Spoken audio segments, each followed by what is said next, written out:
Сәлем достар, бүгін біз сіздермен шоколадты ганаш жасайтын боламыз. Каналға міндетті түрде тіркеліп, қолдау білдіріп кетіңіздер. Ол үшін бізге қажетті заттар: осындай қант, 4 ас қасық қант салып, үстінен 3 ас қасық какао құятын боламыз. Екеуін жақсылап араластырамыз. Егер сіздер тәттіні қаттырақ жақсы көрсеңіздер, одан да көбірек салсаңыздар болады. Осылай жақсылап араластырып алып, үстіне сүтімізді құятын боламыз.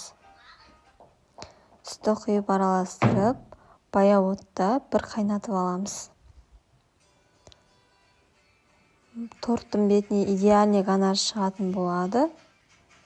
Әрі арзанға түседі. Сол үшін міндетті түрде осы әдісті қолданыңыздар. Мінекей бізде осындай ганаш дайын болды. Жасап көріңіздер. Комментарийға отзыв қалдырсаңыздар болады. Видеоның соңына дейін тамашалағандарыңызға рахмет.